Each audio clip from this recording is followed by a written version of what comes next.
As a favor to me, and of course I know to the folks out there, they'll love this one. Would you mind doing a special song?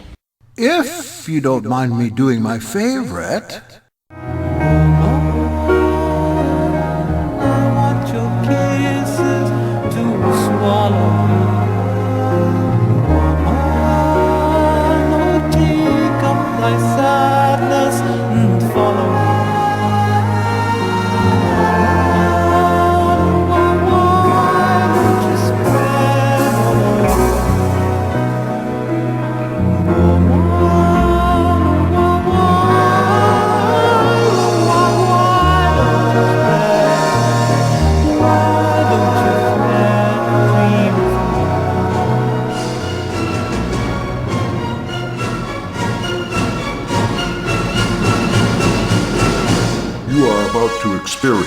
Jackson Snyder presents. We will examine the life of our Master Yeshua by discovering his ancestors, family, and friends, by reviewing rare ancient manuscripts, and speaking to those who know him best.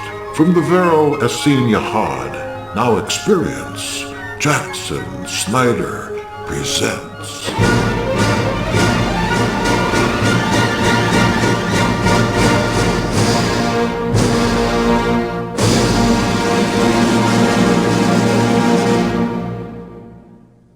Greetings, Havarim, and welcome to the Vero Essene Yahad again this morning. I'm your host, Shumkov, and today's topic that we bring up is woman. Woman in the Roman Empire. What rights did she have? How did she live? How did she get by? But I must tell you right now, I've heard this recording, and I can tell you Brother Snyder is having a very hard time. I think he's taking too much medicine, because he cannot stay on topic no matter what he tries. And Commander Lee, he's sitting back and hold up picture of rabbit. Every time Jackson Snyder gets off track in his talk, rabbit go up. And sometime he not see the rabbit. Those times Commander Lee, he has to shout out or make a noise like a rabbit. So Jackson Snyder can hear that and see a rabbit up in the air and then try to get back on subject again. I don't know how Commander Lee learned how to talk like a rabbit. I never hear rabbit make any noise at all except chewing on carrots. How about you? I think the whole idea is a rabbit trail, you know. Well, when a person get off subject, they say they go down the rabbit trail. I don't know why they don't say go down wormhole, or in old country, you know, we have skunk. Skunk go down the trail through alfalfa field. We have no trouble finding skunk if we want skunk because he leave his own trail behind him. But rabbit, I don't know. Here in Florida, we have these little brown rabbit. They just come out everywhere, and I call them, and they seem little friendly. I say, come bun, come little bun. It reminds me of being in the old country, because in those days we catch a rabbit, we eat rabbit, because that's all there is to eat. Rabbit, rat, cockroach, grasshopper. That's what we eat when Nazi there in Ukraine, because Nazi take all our food, you see. So we often go down the rabbit trail there trying to find a little something to eat, to put in the pot for the night, because we have a big family to feed there, and Nazis stay in the house, and they tell my mother, if you don't do what I say, I knock your head off. And Mama says, da. And a Nazi, he say, yeah. And Mama said, da. And Nazi say, yeah. And then a Nazi look in pot, and he eat a rabbit. Well, now it appears I go off a rabbit trail, like Brother Snyder. I've been around him too much, I guess, but I'm telling you, tonight he got off so much I had to cut off half of the message, because he talked about A.A. Allen, he talked about TV show he like. Everybody online leave, except for Commander Lee. He stay on for an hour and listen to this, trying to put rabbit up, but he not here. He back at Yahad. Jackson Snyder, he at Yahad North, a different location. And Commander Lee keep sticking rabbit up in the air, over. But Brother Snyder, he can't see that. And then Commander Lee, he make rabbit noise. Something like that. I don't know how he know that. But Brother Snyder can't hear that because nobody can talk on Vero Yahat Conference Center except speaker, you see. So we're going to listen to maybe a minuscule little bit about subject, this woman in the Roman Empire, and a lot about everything else he can think of. So I hope you enjoyed the show. I know that I'm going to have lots of cuts here to put in knick-knack drawer. This is Shumkov signing off for a little bit.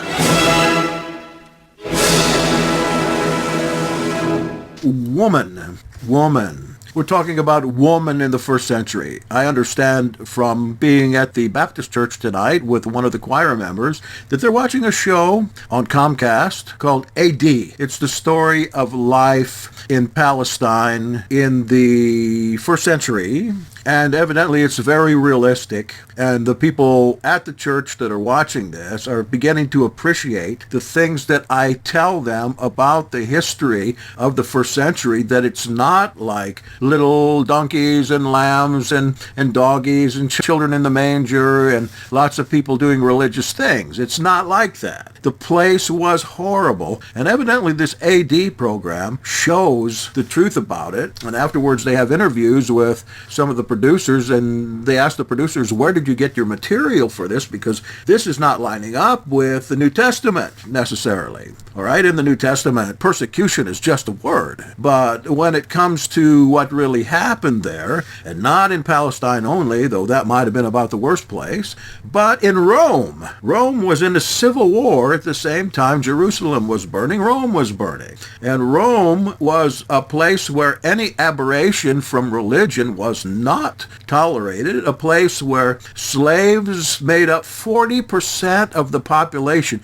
You hear me? 40% of the population of Rome and the whereabouts there in Italy were slaves. Imagine the fear of the slaves. But masters could do whatever they wanted with those slaves, and they could set the slaves free if the slaves would pay, or if the master was generous enough to make freedmen out of them. Yet the freedmen still had to spend the rest of their lives in the employ of the slaveholder. Now, if the slaveholder died, they were really free. Yet they had no status other than freedmen. One freedman we know from the scriptures, that is a man I talk about a lot, Epaphroditus, whom we find Paul talking about in Philippians 2, talking about Epaphroditus being sick and we need to pray for him. Epaphroditus was the Emperor Nero's freedman and secretary. He was also the secretary to Paul. This is just one connection Paul has with the imperial majesty of Rome, Emperor Nero, but not the only one. There are even some closer ones, but Epaphroditus he talks about quite a bit in Philippians. And Epaphroditus was not only the secretary to Nero, Epaphroditus murdered Nero at Nero's request. So Nero, he fiddled while Rome burned, and they were after him, the whole populace of Rome, because he burned the place down, killed thousands of people, and destroyed 2/3 of the entire city. He did so because he wanted to rebuild it in his own name. So he blamed the Christians. All right. When they found out that he did it, he had to escape. He escaped with his freedman Epaphroditus, the same guy in Philippians 2. Hey, Jason, that's not half the story on Paul. And he held a sword and pushed it into Nero while Nero pushed. Nero tried to kill himself. He couldn't. Question is, did Nero ever die? It says in Revelation 13, the mortal wound was healed. And after Nero supposedly died, he popped up all over the place for the next 30 years. Now, 30 years passed by, and Epaphroditus was serving the house of the Flavians. He was serving Vespasian 10 years, Titus 1.5 years, and then Domitian. And Domitian, in his reign, who is Titus's brother. Domitian is the eighth, is known as the eighth in Revelation 17. Titus is the seventh. Vespasian is the sixth. Nero is the fifth head, and on backwards. Domitian arrested this servant of the empire, who had been at it for 40 years, and convicted him of murdering Nero 30 years before. At the very same time, Domitian was killing every Christian and Jew that he could get his hands on. He had his idea of religion. That was to worship Minerva. And some are theorizing that he and Josephus got together because Josephus was his adopted brother and formed a new religion, a mixture between paganism and Judaism called Christianity. Now there you have Caesar's Messiah and the theory beyond that. Anyway, it's time for women, or I should say woman. One area of study that is badly lacking in our chase for the historical Yahshua is women's studies. And because of that, in the latter days, the last generation, women exegetes and philosophers have come forward and made all kinds of claims for women at that time. Some of them are quite good and reasonable, but some are just over the top. Because we have the history of Rome, we have it written down in a number of books that I read constantly. Why? Because they're exciting. The books are exciting. I'm talking about, now I'm doing Dio Cassius. And, of course, Tacitus and Suetonius and Livy and all of these. Lee's forced me to get into all this history. And I'm learning a lot, and a lot about women's rights. What rights do they have? Well, I can answer that in one word. None. Women had no rights. Well, I shouldn't say no, but negligible rights in the Roman Empire. Look, women were not allowed to be active in politics, of course. Women were not equal to men before the Roman law, or the Jewish law for that matter. Women were not guaranteed any education and were encouraged not to have any because there was a place for women. They were subject to their father or husband all their lives, and if father or husband was absent, they were subject to a surrogate man of some kind, often appointed by the government. Think about Mary in the biblical story of the Nativity. Joseph, her betrothed, not in the Aramaic. Joseph the Gaura, the guardian, the appointed guardian of Mary or Maria. That's Roman law. Okay. They had no rights over their children. If they had children and no husband, their father had rights. If they had a husband, the husband had all rights over children. And if they didn't have a husband or father, the surrogate had the rights of the children. The woman did not have any rights to their own children. In most cases, they could own property, but usually the property came through inheritance. They could own businesses. The businesses came through inheritance, and if there was no man there to take it. They could inherit, and if they inherited, they could sell. That's one right that they had. By the way, the name of that guardian was a tutela. Tutela. No husband or father. They would have to get a tutela. A woman with 3 or 4 children, 3 if they were free, 4 if they were a slave, could become legally independent. Women could have... I'm looking at my notes there. I'm not sure what that word is. Oh, there we go. Women could have careers. Yes, I do have notes. This just doesn't come off the top of my head. But it was rare for a woman to have a career, and they were normally not encouraged. Women slaves could fill any role, though. In some ways, slaves had more freedom than free women. In fact, women could be and were gladiators. They could serve in the Roman army.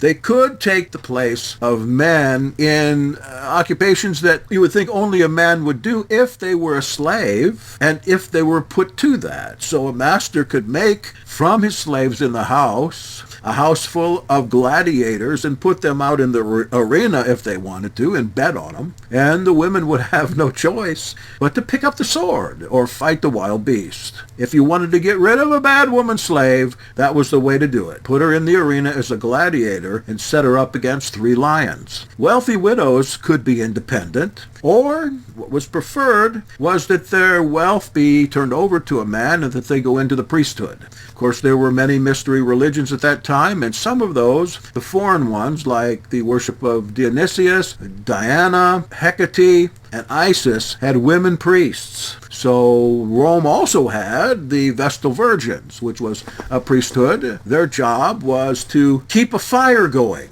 24 hours a day, all the time. If they let the fire go out, it was believed that Rome would be destroyed. Vestal virgins had to serve for 30 years as a nun, like that. Keep the fire going, pray for the emperor, pray for Rome. They had to be, no, not these guys, other ones. In Greece, they had temple prostitutes. And they did in Rome, too, for certain religions. But Vestal virgins, they had to be virgins because if a Vestal virgin had relations, there was only one prescribed penalty for that, and that was you were buried alive. And there were Vestal virgins that were buried alive, including one who was of the imperial family, buried alive. Imagine that. All right, where were we? Women could exert the power of influence behind the scenes, and we'll look at 4 women that did. In the histories of imperial women, their influence was exerted through money they inherited, sex, seduction, and poison. Money, inherited, sex, poison. Those were the tools by which a woman got ahead in the society in the Roman Empire. A woman without those kinds of provisions, their hope was marriage to anyone, and then after that marriage, and they were provided for, seduction. How can I get somebody better? And thirdly, get somebody better who's old. Inheritance. Usually, the Roman girl would be married off, the common girl would be married off by the age of 20 to somebody at least 10 years older. That was what was common. If you were a higher class woman, you were married off between the ages of about 12 and 16. Why? Because they didn't want to give you a chance to lose your virginity. They wanted to get you hooked up to an older man just as soon as they could. Helena, there's 2 Helenas. Constantine's mother was Helena. She picked out all the famous sites in Jerusalem that Christians are still visiting. And then there was Helena of Adiabene, the wife or daughter of King Agbarus the Black, who brought over to Jerusalem money enough to build a palace right by the temple and to buy grain from Europe during the famine of 44 AD to help the Jerusalemites. Why? She was a heathen pagan woman. She converted to Nazarene Judaism along with her 2 sons, Monobazus and Azotes, who were so convicted, and there are several stories about this, that they circumcised themselves. And then they fought in the Jewish War of 66 to 73, and they both died, were killed in the Jewish War. Helena survived. Remember the 2 sepulchres that whitened of themselves in the Nazarene Acts of the Apostles, chapter 71 of book 1, that were found recently, these 2 sepulchres. On the way to Jericho. It says in the Nazarene Acts that when James and the group of Nazarenes fled Jerusalem after Paul broke James' legs, they stopped by at the tombs that whitened of themselves outside of Jericho before they went into Jericho, because Saul, he went toward Damascus, and then he heard that James was going to Jericho, and he turned around and went back down to Jericho. So these were, I believe, the sepulchres of the brothers Azotes and Monobazus that whitened of themselves every year to give a sign to the Jews that these Nazarene converts who had come all the way from Adiabene over by Armenia to fight for the Jews had not only given their lives for the rebellion, but had also been Nazarene Israelites. Yes. The Mandylion. Somebody knows what the Mandylion is. The keeper of the Mandylion was Veronica. Veronica, I've got a teaching on the Mandylion out there on JS Presents. Mandylion Shroud. The Mandylion is the face of Yahshua painted or somehow transferred to a piece of cloth and got to Adiabene, to the court of King Agbar the Black, but we'll go into that another time, all right? That's a long story of the Mandylion. Veronica, by the way, Saint Veronica, is the woman that had the issue of blood that grabbed at the tzitzim, at the hem of Yahshua's clerical robe. That supposedly was Veronica, who had this Mandylion, this picture of Yahshua's face that she treasured and was taken away from her by Titus and Vespasian, so the story goes. I know this because I just recorded this yesterday. But Veronica means true. Ver ikon means image. Ver ikon means true image. So it's not really a name of somebody, but that is quite a story. And let me see, where can you find it at? Oh yeah, if you want to go to jspresents.org and hear a little bit about that, there's one called Avengers. Listen to Avengers. And it's on another one. More of it is on one called, I think, Spelunking. Talk more about it. I want to do a whole thing on the Mandylion because there's so much on that right now. Where do you think the shroud came from? The shroud of Turin wrapped up, it says Ian Wilson, I think, wrapped up into a flat, what appeared to be a napkin with a face on top. That is probably what the Mandylion is. Anyway, I'm sorry to get off on that, but that is about a woman, Veronica. I want to tell you briefly about 4 women in Rome, 4 very privileged women.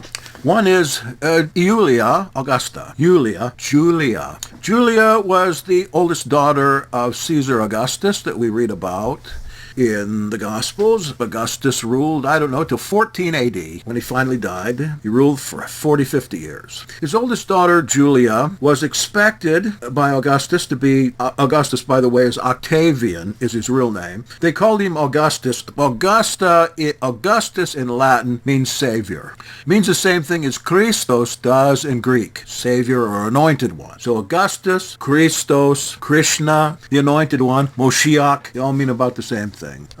Carbon dating, forget the carbon dating. Too much other evidence there, including there are pollens on that. There are pollens on that of plants that went extinct before the carbon dating date. Carbon dated in the Middle Ages, why wouldn't it be? The thing caught on fire in the Middle Ages, and they cut around the sides of the pieces. The fire, of course, is going to reset the radiation content in the cloth. What they find there is pollen that goes back only to the Middle East, only to Palestine, plants that went obsolete before the dating of the carbon dating. It's a smokescreen. I'm glad you do agree. Well, I don't know who it is. You would know better than I, and I hope, Jason, that you would come on and do something with me on this and help me out. You can't be an expert on everything. Can't be an expert on everything. But I know in a biblical archaeological magazine there were boasts of certain artists that said that they could reproduce this thing perfectly and no one would know the difference, and they couldn't, try as they might. Lee, you should be holding up the rabbit right now. Julia, Augustus' daughter, was meant to be a spinner of wool, knitting her days away, being a good mother and wife, tending to the kitchen chores and women's work in the household, but her greatest skill was seduction. Her greatest skill was sexual favors to men, and a lot of men. She was a born sociopath with a narcissistic tendency. And no matter what Augustus would do, he couldn't get her confined to the kitchen. So finally, after several marriages, didn't work out, he married her to the heir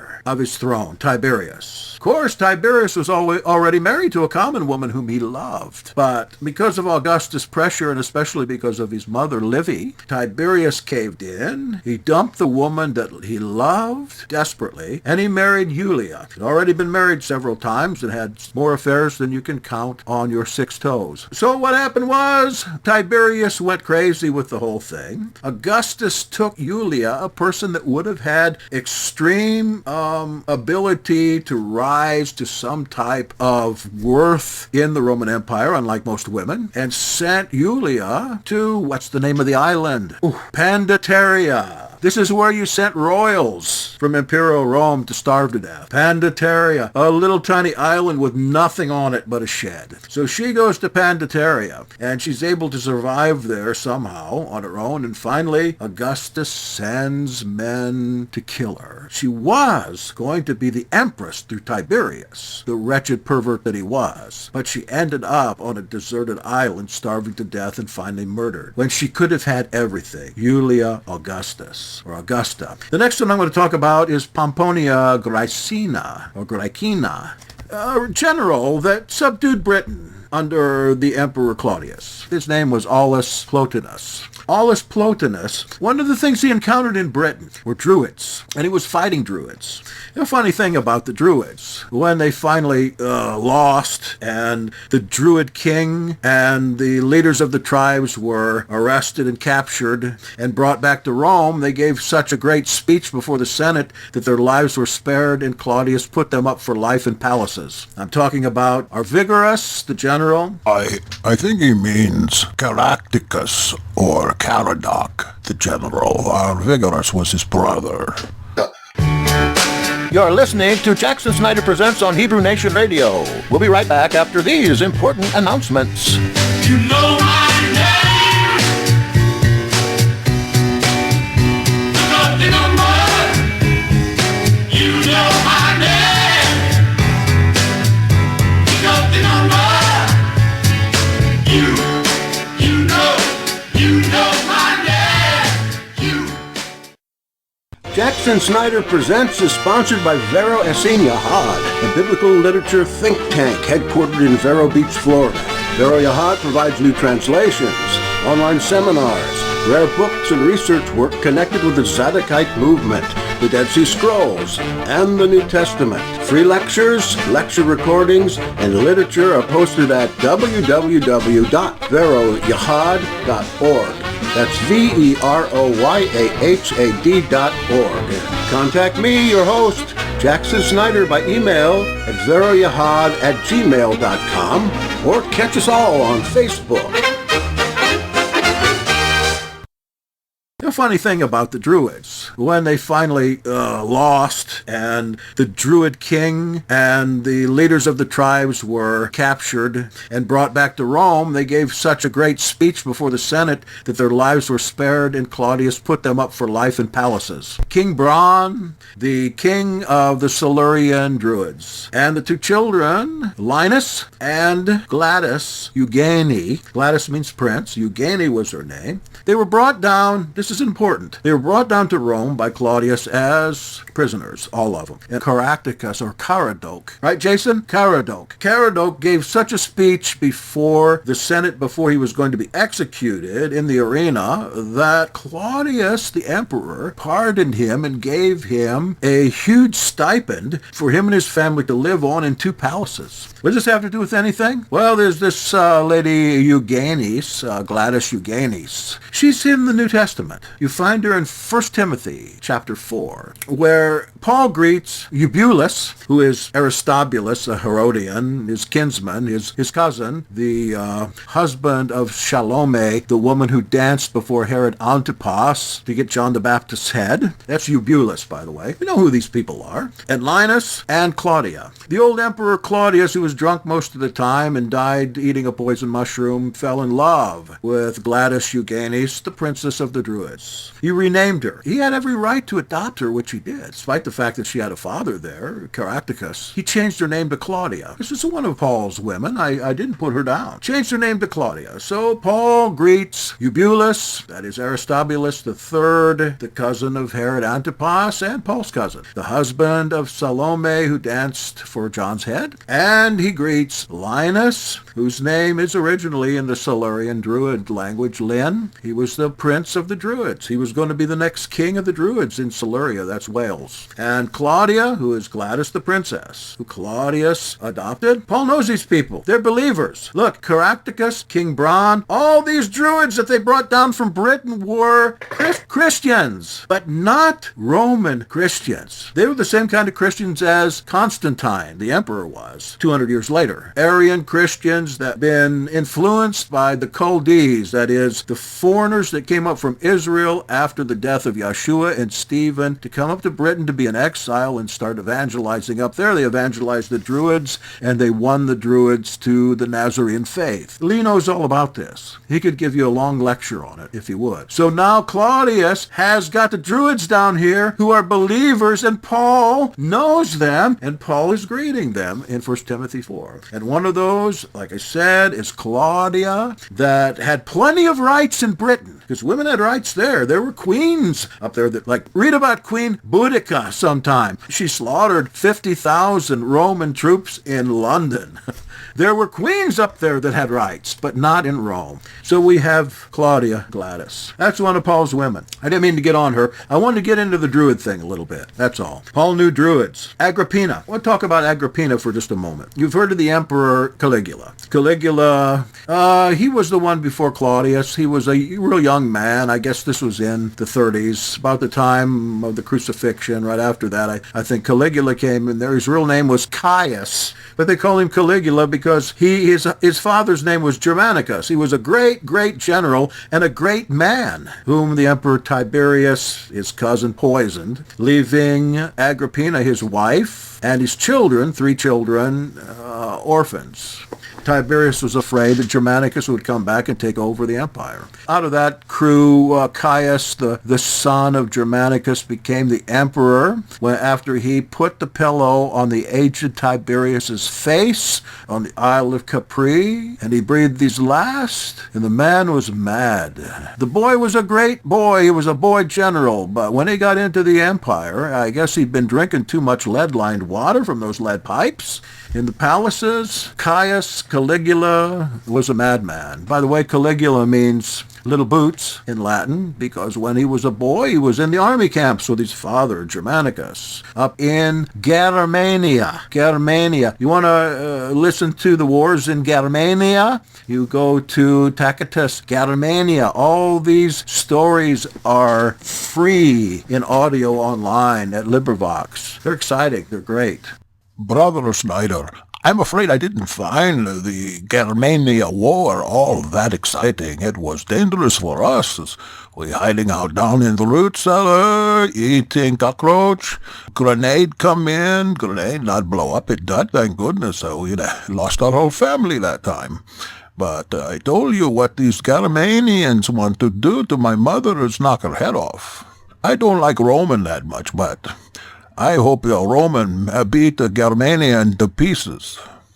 Anyway, Caligula went mad, and what was I talking about? I forgot. Oh yeah, Agrippina was his sister. She was beautiful. She was named after her mother. Agrippina the First is Agrippina the Second. She married a man named Aenobarbus, a minor imperial majesty, and they had a son. Agrippina and Aenobarbus had a son named Domitian, not to be confused with the Emperor Domitian. That son came to be known as Nero. So Agrippina got rid of Nero's father and was able to marry her uncle, Claudius. So she married her uncle, who was the emperor, and forced Claudius, who was an older man, about my age, but he was senile and drunk all the time, not just half the time like I am. She forced Nero upon him as the heir to the throne, and she was a great poisoner. She poisoned Claudius's son, Britannicus, younger than Nero. Poisoned him, killed him. In fact, Agrippina got a long way with her poison. She poisoned husbands. She poisoned rivals. She poisoned men she had affairs with that she had to get out from under. She poisoned Claudius the emperor, fixed him an ice mushroom full of poison.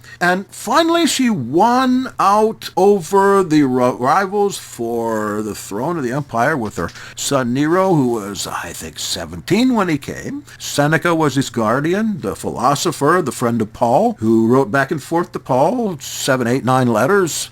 Very interesting letters. Of course, they're not religious letters, so they didn't get in the Bible. Agrippina, she poisoned her way to the top and seduced her way to the top. She seduced emperors. She seduced rich men for favors. She seduced women to come to see her so she could poison them. And she had a connection, a woman that was in prison, that was an expert in poisoning, and I can't remember her name. I wish I could. You wouldn't care anyway. But they had poison for everything. Slow acting. Immediate acting. Some that would act over months. Some that would poison that when it was touched to the lips, they would drop to the floor. Some poisons they had would mimic the symptoms of the flu or of hangover or nausea. She knew how to use them all. Locusta was her name. Thank you. Agrippina was hooked up with Locusta. Locusta lived in the jail, but she lived high in the jail. She had a skill. She had no rights. Living in the jail, she had a great skill, and she could brew up any kind of poison you wanted. So while she was in the jail, she was being hired by women all over the empire to fix them up with poisons. Agrippina, the mother of Nero, probably one of the best clients. Agrippina finally, her intention was to take over the government from her son Nero. One was about as bad as the other. You know, Nero was horrible. And am I still on here? It just gave me, okay, I got knocked off for a minute. I'm going to finish up here with these women. I'm going to do another one of these. I'll get to telling these stories, and I listen to them. I have nobody to tell them to except Lee, and he gets tired of it. Agrippina, Nero finally decided he'd had enough of her, and she'd spread her wings too wide, and he was now so profligate, having married 3 women and 2 men. I should say 3 women, a boy, and a gladiator. Nero married. He needed to get rid of her, so he did it in an incredible way. His mother seduced him many times. He fixed her up a boat. He seduced her and pretended to love her while she was seducing men all over the place. And he fixed up a boat. Somebody gave him an idea. Fix her up a beautiful boat to take a trip down the Riviera there and put a lead ceiling on the top of the canopy where she and her slave would be sitting. I think I'm getting a word here from some spirit to give up on this. Anyway, Nero sent her out on this boat as a wonderful treat. The canopy came down of lead, crushed her slave, but knocked her out of the boat where she swam to shore. Nero had people ready for her. She'd gotten too high up. And even though he was just a little punk and a very provocative, horrible punk, he was not going to let any woman get the best of him or boss him around anymore. So on the shore, waiting for her, since she survived, was Nero's freedman with daggers, hacking her to pieces. Of course, what does the populace do? The populace doesn't care. They put up a little stink about it, but Nero sends out money to everybody then. He throws money out into crowds, he sends money to the soldiers, and he cleans it all up, and he goes out and does what he wants to. And I don't have time. I guess I'm going to have to do the other 2 later. Time's up for right now. I appreciate it. Jason, you hang in there. Brother Snyder, I think about everybody gone. They all leave. I think you blew it tonight. You get too far into some of these topics that have nothing to do what you want. Why you talk about Agrippina? Why you talk about Druid? This is not what this is supposed to be about. This is supposed to be about women in Roman Empire. To clear off subject. You on rabbit trail for sure. Oh, we didn't even get enough to make half the show. We got to get a show done every day, Shumkov. That's all we can do. No matter what it takes. I tell you what, I'm tired. Look, it's 2 o'clock in the morning. I got to get some sleep. I'm just going to have to leave you to take care of the rest of this show. We only got about 15 minutes. Maybe you can take over with some of the women stuff that you know about. I know you're an expert in that area.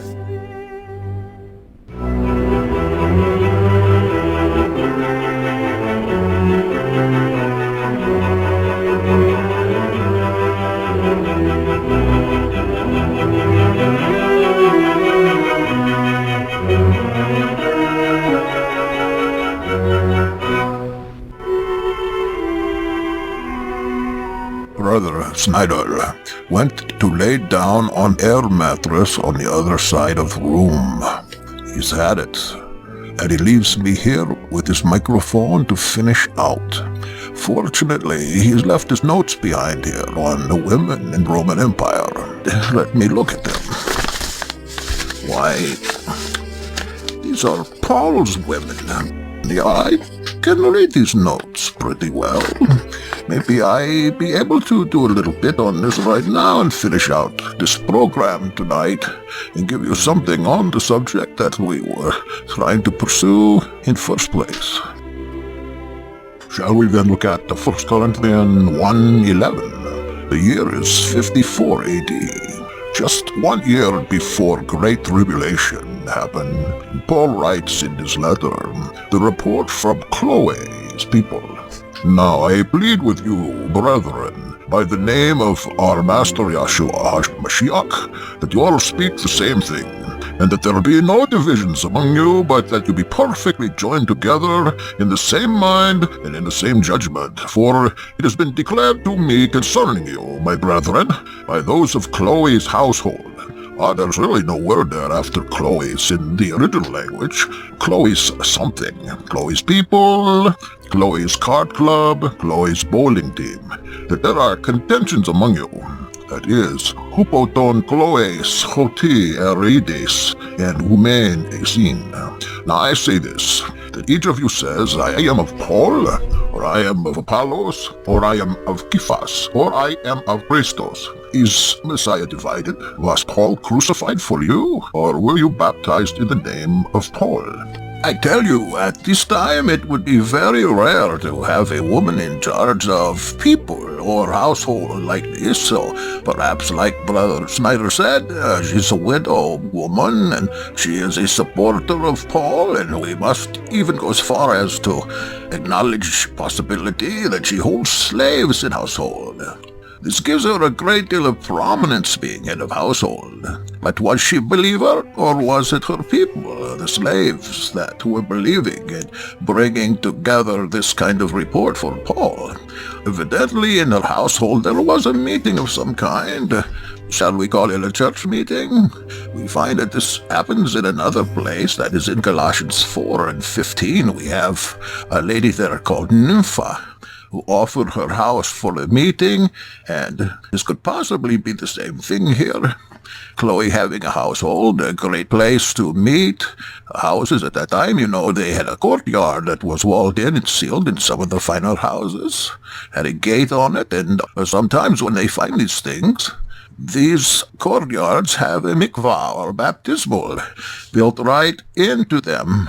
But we are concerned about what Chloe's people have reported, besides divisions, Paul against Apollos, against Cephas, etc. Now, other things are reported here, very bad things, bad sins, gluttony, people getting drunk at Eucharist, people having illicit relationships with stepmother, people going nuts in the meeting, speaking in Ukrainian where nobody can understand them. And so it goes. There is a report going to Paul, who is in Ephesus at this time. He's 700 miles away, yet he gets this report. Chloe must be very good of social position at the time. I'd give you social position in the first century. If you are a woman, is family status. Perhaps you could call upon the status of your ancestors. If you had great finances, certainly your gender had something to do with this. A woman would be far less liable to be a householder than a man. And whether you were born slave or free would make a big difference. So what we find here with Chloe is a term called status inconsistency, whereas she is the exception rather than the rule. Such women of status inconsistency were drawn to the movement of Paul because it was an egalitarian movement. And you can see from the text that Chloe needs no introduction or explanation as to who she is. Just the name. That might imply that Chloe was a patrona of Paul, that is, a sponsor or supporter, and if she was a supporter of Paul, that means that Paul has to listen to Chloe or Paul loses part of his support as a missionary. Oh my, Paul supported, he has to listen to this woman. He must go crazy about that. So we can go from Chloe to another woman named Prisca or Priscilla. We find her in several places in his letters, 1 Corinthians 16, 19, and Romans 16, of course, where Paul greets all the people he likes. Prisca is hooked up with someone named Aquila. We don't know if they're a married couple or missionary partners, and we will talk about sister wives in a little bit in regards to ministry teams at that time. In fact, 1 Corinthians 9:4 talk about the sister wife. Paul was not very good about people getting married, and we understand from that passage that there would be male-female teams where the couple would not be married, but they would put on as though they were married, and they would take positions in the partnership of married partners in every way but the sexual way. They would be chaste with one another, but they would help each other as though they were man and woman, so they could put on a good show for the Romans there, because the Romans would go crazy. The Romans would go crazy if woman go forth by herself without man at that time.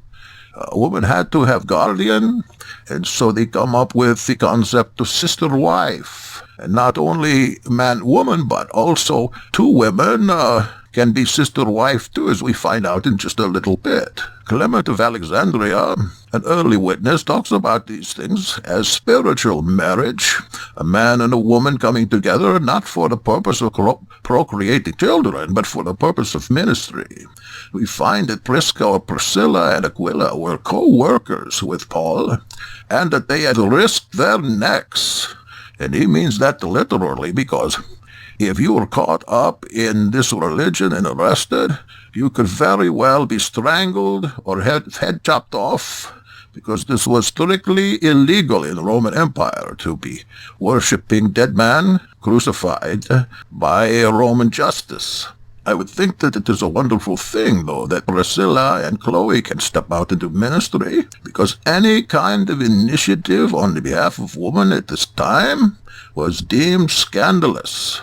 Every woman, that is, but Agrippina, she could do anything she wanted until she ride in the boat with the lead cover on it. I believe the appearance of being married, man with sister or wife, provide a good example in Roman society.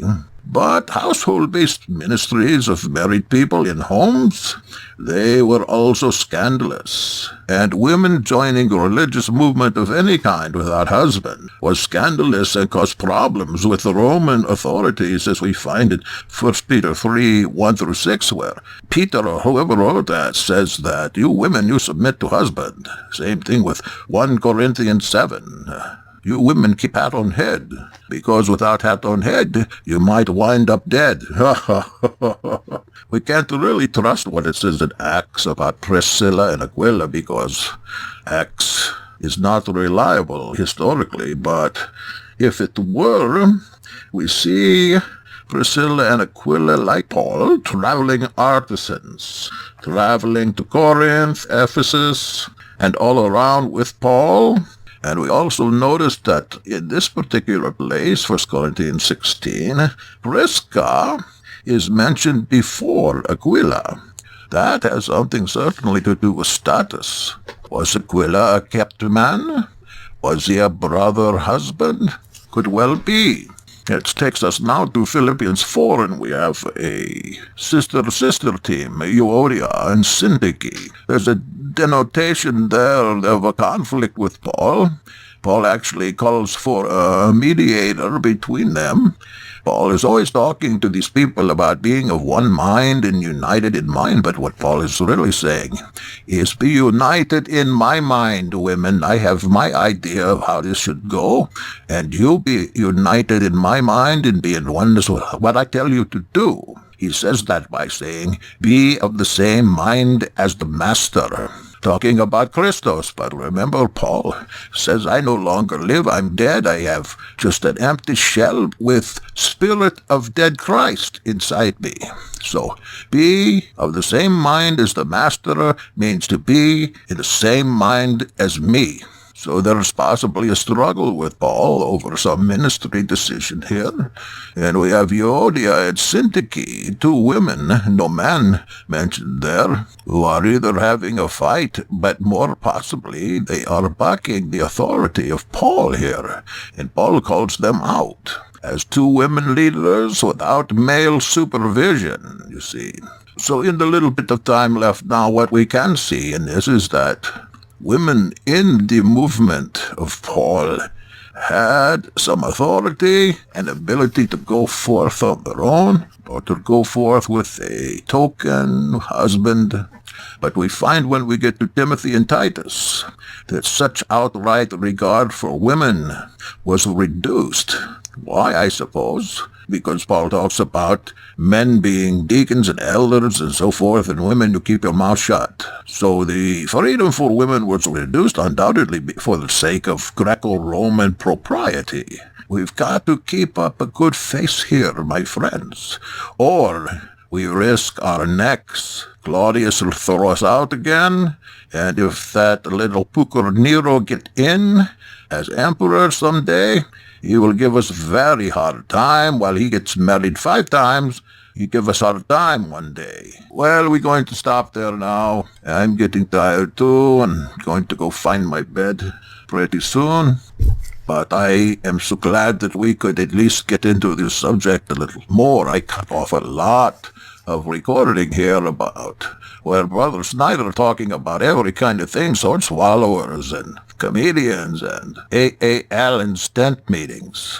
I'm going to have to get me a rabbit if I'm going to keep on working here with the Vero Senior Hard and Jackson Snyder present.